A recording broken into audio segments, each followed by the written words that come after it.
If you've never had a bad psychedelic trip, in this video, I'm going to explain what it is, what it's like, and why it happens. And I'm also going to give you some pointers on how to potentially avoid it, what to do after it's happened, and what to do during. Just a little quick background on me. I'm not a professional. I'm not an expert on any of this. I've had recreational and therapeutic psychedelic sessions, journeys, whatever you want to call them. I've read a couple of psychedelic medicine books, and I've done a shitload of therapy. So take what I say with a grain of salt, but also know that this has actually helped me in first-hand experience. This is not just something that I've heard other people say. So what is a bad trip? Why the hell does it happen? What is it like? Possibly the worst psychedelic trip that I've ever had was a hallucination of what felt like a death. But basically a bad trip is something that I am not prepared for to happening,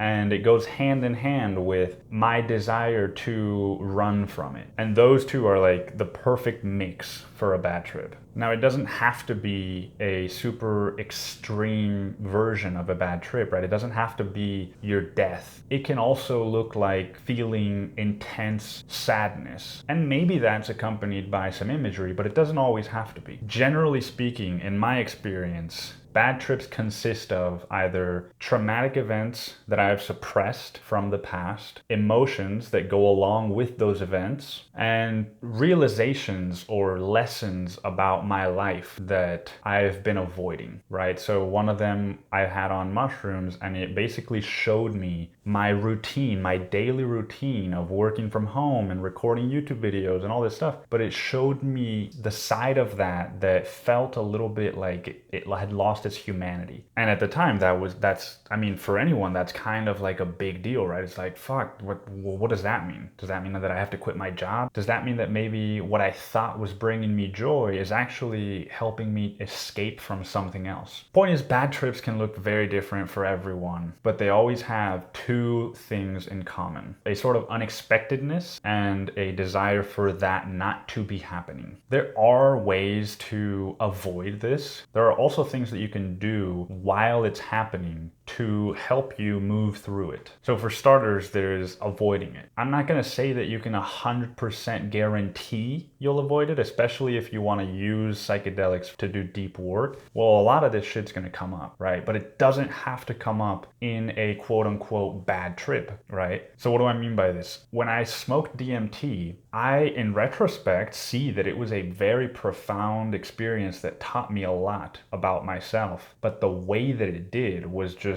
incredibly harsh and, in a way, traumatizing. Versus, I've had pretty much the exact same experience I had on DMT on ketamine. And because I was a lot more knowledgeable, because it was in the right setting with the right people, I was not afraid and I was not unprepared. I wasn't caught off guard. I knew that this could happen and I knew what to do if it did. The three best things that I've found to help prepare and / avoid are finding the right guide, finding the right setting, and being in the right mindset, right? So when people say set and setting, they mean mindset and literal environment. And of course, if you're doing this therapeutically, you want somebody there with you so they are part of that environment. I've made a video where I go a lot more in depth into how to do that, so I'm not going to go into that right now. But generally speaking, I want to make sure that I am consciously choosing all three of these things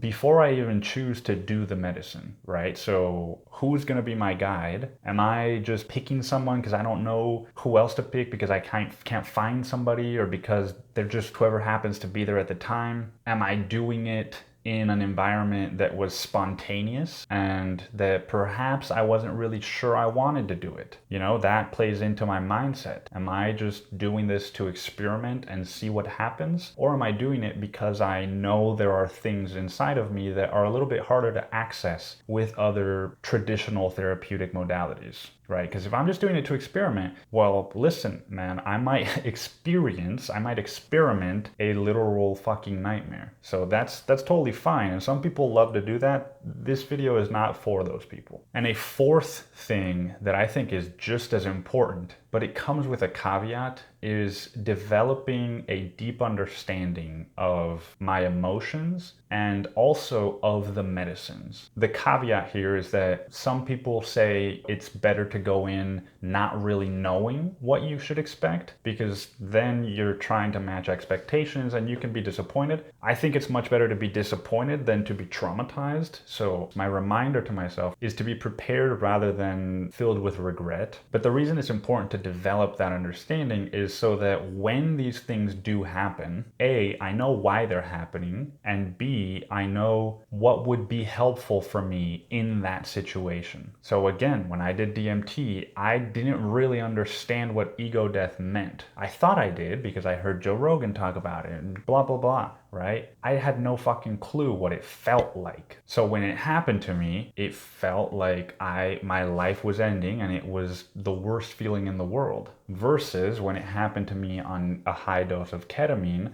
I knew that could happen. I had already experienced the worst possible way it could happen. And so I was a lot more prepared and willing for it to happen. Basically, it's like the difference of, let's say that you're at death's door. It's the difference between going to hell and going to heaven, right? You're dying in both of them, but going to hell is just like you get there and you're like, fuck, you start to regret your life and you start to think of all the things you did wrong and why am I here and not there? Versus you go to heaven and you're just like, fuck, man, it feels so peaceful that there's a part of you that's even like, yeah, man, even if I went to hell right now, like I'd be good. And then as far as understanding what I need, I had an experience with MDMA and mushrooms where I had a sexual abuse experience come up for me. Like the literal memory from the past, as though I was reliving it. And to be honest, this was less me knowing that I needed this and more my guide. But my guide asked me, hey, is it okay if I hold your hand? Is it okay if I put my hand on your belly? And is it okay if I hold you? Why did I need this? Well, because when these things happened to me as a teenager, there was no one there to hold me, not even myself. And so that is what I needed to let go of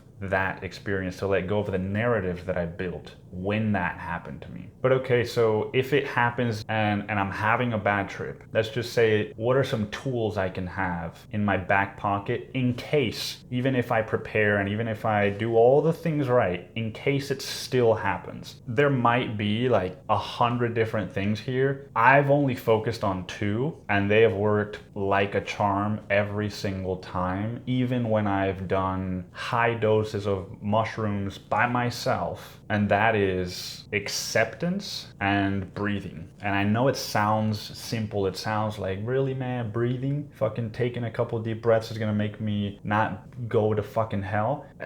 It might. If it's paired with acceptance and if it is intentional breathing, the answer for me has always been yes. So on DMT, experiencing my death, I remembered if I breathe, that means that I am alive. A lot of times what happens for me is that I am afraid of losing control, and the medicines naturally take me to that place. So breathing is my way of not necessarily regaining control, but remembering that I am okay. It is like the last pillar that grounds me in the physical world when maybe my eyes are closed and I'm reliving trauma from the past, or I'm experiencing ego death, or whatever it is. Sometimes the medicine is so powerful that almost all of our other senses are in a different dimension. But my breath is always grounding me in my physical body and in reality, right? If I'm breathing, then I know that there's still a physical body somewhere in the ether that I am tied to. And then pairing that with acceptance is a great combo. And what I mean by acceptance is it can either be literal, like